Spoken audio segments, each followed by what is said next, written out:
E aí, pessoal do YouTube, sejam bem-vindos a mais um vídeo nesse canalesco enxadrístico. E no vídeo de hoje, prepara o teu coração, que eu vou trazer a fatídica, terrível, rodada número 9 do torneio de candidatos. E eu já adianto, essa rodada separou 3 jogadores que vêm com chances práticas de título dentro do torneio. E a partida que vai definir quem são esses jogadores aconteceu entre eles, ó, Videt e Nakamura. Como vocês sabem, na rodada anterior o Nakamura voltou pro torneio, ele ganhou do Caruana e na partida dele contra o Videt, aconteceu essa separação na ponta da tabela. Rafael, não acredito. Me conte todos os detalhes. Prepara o teu coração. Prepara a pipoca. Vamos à luta. Que os candidatos sempre serão agora.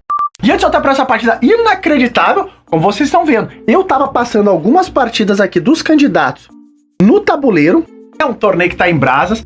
E tô utilizando ela. A camisa do enxadrista. Qual, Rafael? Tá claríssimo. A Tech T-shirt da Insider lá, uma camisa tecnológica, ela é feita do tecido modal, um tecido que dura muito mais que as camisas convencionais de algodão, é super levinha e tem várias vantagens, ó lá. Ela se passa no próprio corpo, o preto não desbota, ela é super versátil, tu pode utilizar em várias atividades do dia a dia como trabalho, escola, faculdade, academia e além de tudo, como se não bastasse, ainda é bonita. Muita gente tem dúvidas em relação aos tamanhos, tá? Mas lá no site da Insider tem todos os tamanhos e também uma tabela em centímetros, para que tu não tenha dúvida do tamanho que a camisa vai vir no momento da tua compra. Ah, Rafael, gostei! Como que eu faço para adquirir? Essa é a parte facílima. É só clicar no link aqui da descrição e colocando, olha a cereja em cima do bolo, o cupom TIAS12, tu ganha ainda 12% de desconto. Corre lá, que isso não pode ser mal jamais. Uhul! Então, pessoal, aqui estamos nós e de brancazinha, o Videt contra Nakamura e mais uma vez, nos candidatos, o Videt largou quem, Rafael? Botou uma italianinha, ó lá, com D3. Agora, olha como o Nakamura vai jogar essa partida, prepara o teu coração. Ele jogou H6 com uma ideia extremamente agressiva e moderna. Ah, Rafael, não fala bobagem, ele tá controlando o G5. Fica de olho no que vai acontecer a partir daqui. O Videt jogou C3, é natural, aquela estrutura de italiana, de Rui Lopes, D6, roque, pá! G5. É a ideia do Nakamura. Isso aqui é arriscar tudo. É uma linha de máquina. As máquinas hoje em dia defendem esse tipo de posições, falam não tem problema nenhum de tu enfraquecer, esburacar tudo aqui. Mas aqui entra um dilema. Eu vi a coletiva de imprensa, eu vi a análise do Nakamura e aqui entra esse tema. Porque quando tu entra numa linha dessa, estrutura aí de máquina, tu vai ter que jogar agora como uma máquina. Olha o que vai acontecer nessa partida. Bom, o Videt seguiu desenvolvendo. Cavalo D2, fianquetou por aqui, voltou o bispo para B3 para não deixar o Naka capturar esse bispeto de casas claras. E A5 foi jogado. A5, A4, trava um pouco mais esse flanco da dama. O Nakamura comentou que um lance aqui, por exemplo, como o roque, não agradava tanto ele. Por conta dessa expansão. Olha lá, H6, A6 e aqui eu tô deixando as brancas adiantarem demais o flanco da dama. Daqui a pouco tá chegando uma ideia assim, né, bispo B2. E ele não gostava de jogar esse tipo de estrutura. Então ele jogou com A5, o Videt bloqueou esse flanco por aqui, seguiu normal. Roque foi jogado, claro, o rei do Nakamura tá um pouquinho mais exposto com essa buracada que foi criada aqui. Cavalo C4, passa o cavalo pro jogo bispo E6 desenvolvendo. Torre E1, torre E8 e agora H3 jogou o Videt, cuidado. Porque aqui o Videt, ele cria um ponto de contato, que é o lance G4. Pode chegar em algum momento. O Naka, ele primeiro conectou as torres e muito mais cuidado agora, porque pode ter até umas ideias de sacrifício. O Videt vai começar a segurar um pouco do flanco do rei também. Ele passou o bispo para D2, torre D8 centralizando e dama C2, seguido de B6. A posição tá sólida. Vejam lá, o Naka tem uma estrutura super firme de peões aqui, nada tá caindo, tudo se defende. O Videt do mesmo modo. E agora qual o plano que vai iniciar nesse meio jogo? Bom, o Videt aqui passou o bispo para 2, ele quer passar o cavalo para E3. E surgiu uma troca por aqui, talvez ele não quisesse botar a dama em B3 com essa troca. Cavalo H5 jogou o Naka. De olho agora na casa de F4, que é uma ideia fina para as pretas. E o Videt começou a secar. Mas muito mais do que isso. O que o Videt está querendo? Eliminar o zagueiro de F5. Um buraco foi criado quando o Nakamura jogou a ideia da máquina lá. O G5, que a Lila, o Stockfish adoram. Olha o que vai acontecer a partir daqui. Ele trocou. Agora, essa casa fica muito mais vulnerável e o Naka segurou. É que é um momento importante. Porque as máquinas dizem que o lance é cavalo F4 e cria esse tema.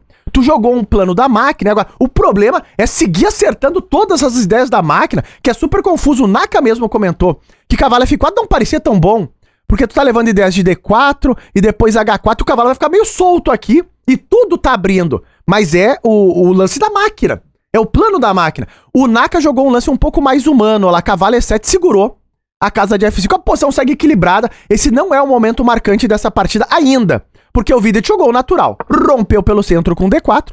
Veio a troca.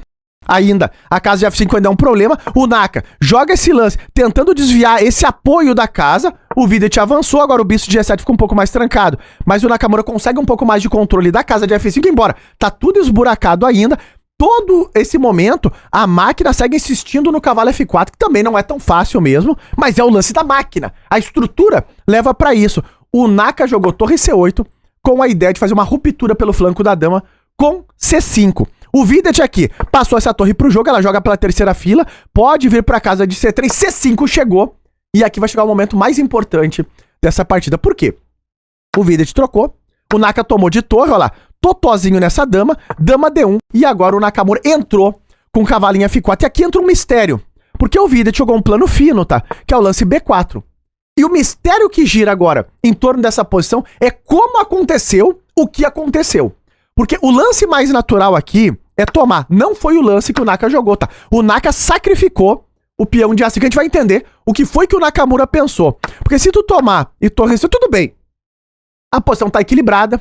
Parece que vai se encaminhar aí pra um draw. Ainda tem bastante tensão, pra ser bem sincero, mas tá em equilíbrio. Mas o Naka não jogou isso, ele jogou uma coisa mais ousada. A gente vai entender o que aconteceu aqui, porque ele jogou torre C8 e o Vidit, claro, o que tá acontecendo? Sacrificou o peão em A5, ele tomou esse peão. Só que aqui, o plano do Naka não era de jeito nenhum ficar com o peão a menos. Observem que o Naka, ele jogou cavalo C6, essa era a ideia dele, e o que ele tá dizendo é que ele ganha um tempo no bispo e vai recuperar o peão tomando o peãozinho de E5. Só que o Nakamura furou um recurso do adversário nesse momento, porque o Vidit voltou o bispo pra C3 e agora o Naka, pá, tomou o peão, que era o plano dele. Só que ele furou um lance extraordinário do Vidit aqui, que foi a troca em E5 e agora cavalo toma D5. Então o Naka perde um peão nessa variante. Então a ideia dele era só recuperar o peão, ficaria ali um peão passado na coluna D, um peão passado na coluna A, e estamos jogando, no pior dos casos, um draw e segue o baile. Só que ele furou esse recurso do Vidit. Então, esse foi o motivo pelo qual o Nakamura sacrificou o peão de A5 e achou que ia recuperar. E olha o dilema que entra agora. O Naka, ele tomou de cavalo, tá? E tá caindo aqui o bispo. Agora, se ele trocasse as damas, aqui ele ficaria pior no final, porque depois da troca eu tô tomando aqui, e esse final com o peão a mais aqui, passado, com a torre atrás do peão, apoiando o avanço, é fim de jogo. Aqui tu vai sofrer as dores da agonia. Então o Naka percebeu que deu esse furo aí no cálculo, e ele pensou, vou manter um pouco mais de tensão, manter as damas em jogo pra criar contra-jogo. Então ele tomou de cavalo pra não trocar as damas. O Vidit, pá, tomou em E5, agora ele tá com um peão a mais, um peão ainda apoiado pela torre e avançando, ganhou um tempo na dama, e agora a dama E6 foi jogada, e aqui o Vidit começa a jogar também pela coluna D. Bom, o Naka passou o cavalo para F4, e olha como a coisa foi rápida, logo depois do erro do Nakamura. O Vidit jogou torre D6, a dama ameaçada, e o peão de H6 caindo, agora vai estourar completamente ali o rei. Claro, a estrutura não é fácil de jogar do G5. Bom, o Naka passou a dama para 2, agora a torre toma H6, tudo tá indo abaixo, virou um verdadeiro cataclisma na partida. Dama B2 jogou o Naka, ameaçando torre toma E5. E nesse momento, o Vidit acertou o fino da vez. Ele jogou dama D7. Isso aqui é terrível. É pra arrebatar mesmo. Porque, olha lá, ameaçou tomar aqui e ainda defendeu a tomada em E5. Tanto é que o Naka defendeu em F7. Rafael Cabalá, não tá claro pra mim. Por que não tomar aqui? Porque tu leva mate. Olha, cheque lá e mate, fim de jogo. A posição do Nakamura ficou desesperadora contra o Vidit. Então ele segurou o peãozinho de F7 e aqui o Vidit, dama F5, olha lá, os buracos criados lá pelo G5. Não é fácil a vida do enxadrista, hein? Jogou esse daqui, agora tá ameaçando tomar aqui. O Naka tentou ainda desesperadamente algum tipo de bloqueio e o Vidit botou a bomba que arrebata o jogo, torre toma G6, devastando completamente as defesas do rei do Nakamura. O Nakamura nessa posição abandonou a partida. O Naka perde mais uma vez pro Videt, logo depois da vitória contra o Caruana. Calma lá, Rafa, não, tá claro. Por que abandonou se ele tá sacrificando a torre? Porque tu vai levar mate. Olha lá, esse, cheque, cai G5 e depois de rei H8 eu tô passando a torre. Tu vai levar mate aqui. Não vai ter como defender esse tipo de posição. E o outro tema é por que ele não sai com o rei pra F8, olha, ele tá defendendo aqui o mate. Sim, mas aqui tu leva mate também. O rei tá trancadinho, não tem o que fazer. O Videt vence o Nakamura. E tá no ar a precisão desta peleia. Observem que o Videt jogou como uma máquina terreno próximo de 97. Um lance brilhante, o torre toma G6. E aqui a gente tem o erro do Nakamura nessa parte do cavalo toma E5, que foi, ele acabou furando ali, né, a linha das trocas e cavalo toma D5. Realmente não era tão simples, mas custou a partida pro Nakamura. Agora, fica de olho na classificação do torneio, entrando na reta final. E estaremos ao vivo daqui a pouco, hein? 15 horas da tarde para acompanhar a rodada número 10, que vai ser um caos. Eu vou trazer para vocês qual vai ser essa rodada. O Gukesh lidera, junto com o Nepo e com o Pragna. Nesse momento, os 3 jogadores da ponta do torneio é os que mais têm chance prática de arrebatar o candidato. Olha lá, 2 jovens gênios da Índia e o russo Nepomniachtchi, que não é moleza, segurou ontem o Firuza na unha. Seguindo logo abaixo, Nakamura, o Videt e na parte de baixo da tabela, Fabiano Caruana, Alireza Firuza e o Abazov, que empatou ontem com o Caruana. Rafael, qual vai ser a rodada de hoje? Prepara o teu coração, porque hoje nós teremos Praggnanandhaa de brancas contra o Videt, lutando pela ponta, Nakamura contra Abazov e Nepo contra Gukesh. Os 2 líderes do torneio se enfrentam hoje, mas o Nepo vem de brancas. Vai ser um verdadeiro caos. E a partida do Caruana de brancas contra a Alireza Firuza, completamente imperdível. Se tu gostou da análise, tá curtindo a cobertura, não esquece de likear e até os próximos vídeos.